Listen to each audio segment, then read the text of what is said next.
Hello there, 6th grade Bobcats. Mr. Flato here. Welcome back to another week at Helena Middle School. For these next 4 weeks, I'm going to enter into a little journey of characteristics of healthy, respectful friendships. A huge part of middle school becomes very much about social things, figuring out who you are, figuring out who your crew is, figuring out what friendships you're going to invest in. Friendships are such an important part of life, whether you're 11, 12-year-old 6th grader or whether you're 36-year-old man or 50-year-old. Throughout life, friendships are very important. So for the next 4 weeks, we're going to go through 20 different characteristics of how to be your best, how to be Bob as a friend.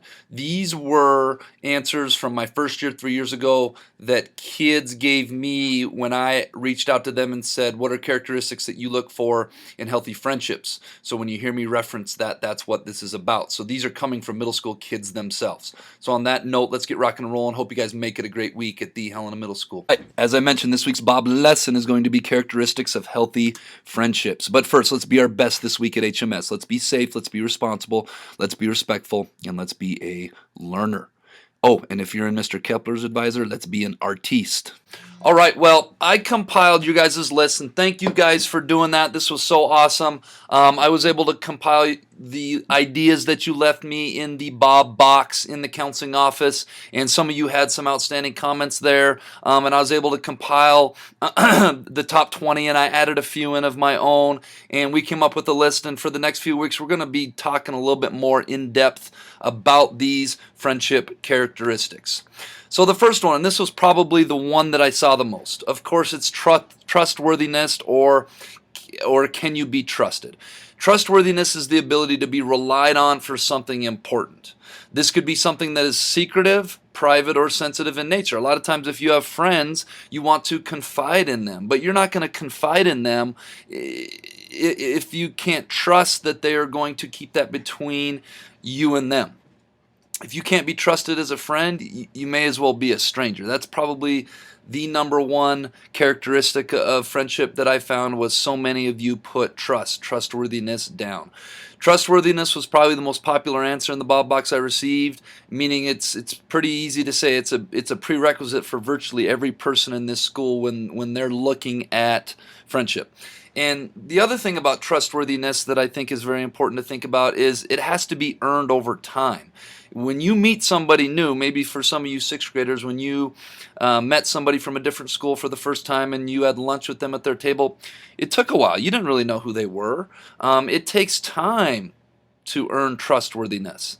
And that takes time to develop, and it happens over time. It's not going to happen overnight. You have to prove yourself over time that, hey, I'm somebody that can be trusted. And conversely, once that trust is lost, it's very difficult to get it back. Okay, so trustworthiness was probably the number one answer when I was asking about characteristics for friendship. Let's go on to number 2, honesty. Being honest is a huge component to friendships and can be tricky at times, and I'm going to talk about that here in a minute. Honesty is also a huge component in building trustworthiness. Okay, in order to be and to build trust in friendships, you have to be honest with those around you, especially with your friends. If you can't be honest with your friends, then, if you think about it, who can you be honest with? Sometimes being honest is difficult because you don't want to hurt a friend's feelings. And this is probably the trickiest thing when I'm working with kids, when I'm hearing stories, is a lot of kids have problems navigating what can be kind of a pitfall in honest. We want to be honest with our friends, and our friends want us to be honest with them. But what do we do when the truth isn't a glamorous or an easy thing to communicate? And I'm going to give you guys an example here. I recommend using a sandwich or an Oreo statement, some of you call it. This is a great way to do this. Let me give you an example of how something like this might go. Let's continue to pick on Mr. Kepler today. Shout out Mr. Kepler. Let's pretend Mr. Kepler comes in one day and says, hey, Mr. Flato, what do you think about my new shirt? It'd probably be like a Penn State Nittany Lion shirt or something of that nature. And let's pretend I do not like that shirt. I think it's kind of ugly maybe. I might start by saying something, Mr. Kepler, you're usually pretty fashionable But that shirt, it's not really my style or my preference. I'm more of a Michigan Wolverine fan myself. But I know that you're very loyal to Penn State, given the fact that you are from Western Pennsylvania yourself, and I think that shirt looks really good on you. So that would be an example of a sandwich or an Oreo statement where you can kind of get the ugly truth out there and be honest, but put a positive spin on it while you're at it.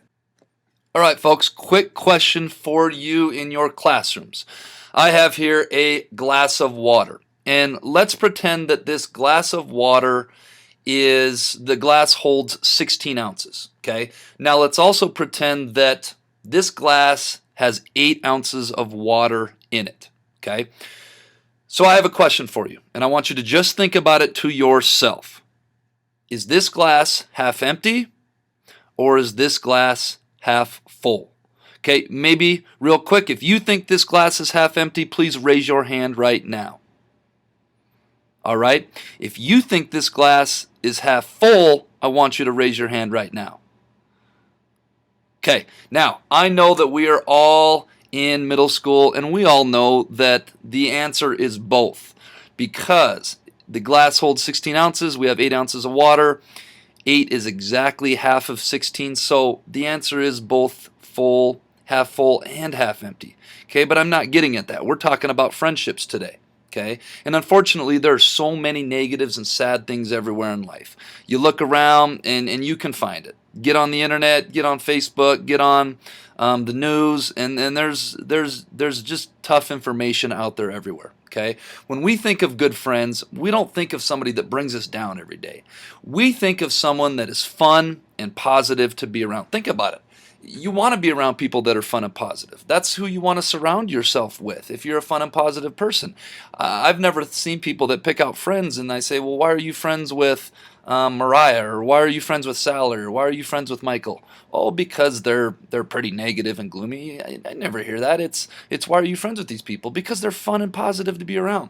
Okay? We're talking about half full, glass half full type of people. Friends who are fun and positive to be around tend to be more enjoyable to hang out and associate with. So, and this is kind of an overall attitude about life. Okay, we can look at things in so many different ways in life. I'm encouraging all of you in your friendships and just in your everyday life, be a glass half full type of person. All right, and we're on to our fourth one, which is loyalty. And loyalty was another one that was probably one of the most important characteristics from the feedback that I got from you guys. And I think it should be right up there. Loyalty is defined as giving or showing firm and constant support or allegiance to a person or an institution. Okay? When someone is loyal, it helps build trustworthiness. And remember, trustworthiness was probably the number one answer that I got from you guys. Loyalty is important because it shows, quote unquote, who has your back. And I know that's slang, and I got a funny picture down here of that. When times get tougher, when you need friends to lean on. Look, our friends should be there for us. Okay, and part of a huge characteristic of friendship is loyalty is, can I depend on them for being there? I heard a lot of you say dependability, and what dependability really is loyalty. It's that firm and constant support. I know that person is going to be there. I know that person has my back. I know that person isn't going to be talking trash or talking smack or spreading rumors or spreading gossip behind my back. If I'm not there, they're going to be speaking positive words of affirmation about me.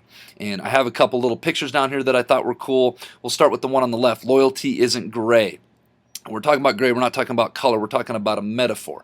We're not talking somewhere in the middle. We're talking that loyalty is black or white. It's either there or not. You're either loyal completely or you're not loyal at all.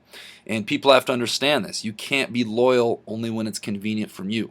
Okay, I can say that all my top friends, all my friends that are in my inner circle, they're there because they're loyal, and they've proven that over the years. Another thing about loyalty, doesn't happen overnight. It's something that we got to work for all the time. And in the bottom right, I think this is pretty funny. It says, "I've got your back," and a couple stick figures.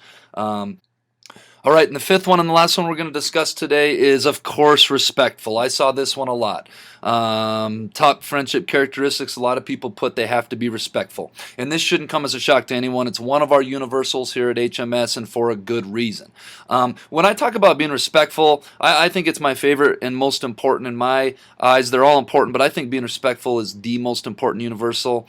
Because no matter who you come in contact with in life, no matter who you associate with in life, you have to be respectful to people. If you're not respectful, you're not going to get too far in life. And healthy friendships, of course, fit into this category. Healthy friendships are built on people being respectful to one another. If you're disrespectful to your friends, you may not have those friends for very long. If you're disrespectful in general, you may find it challenging to find people who want to be friends with you. Okay, so being respectful is something that we should shoot for all across the board to every person we come in contact with, whether we like them or not. And we have to be extra respectful to those people that are our friends, or we might not have them for long. All right, that brings us to this week's Jellybean Question of the Week winners, who were Auden Hagman, Evie Linden, Asher Croston, Vaden Poley, and Kieran Dusko. Kieran, don't forget to put your last name.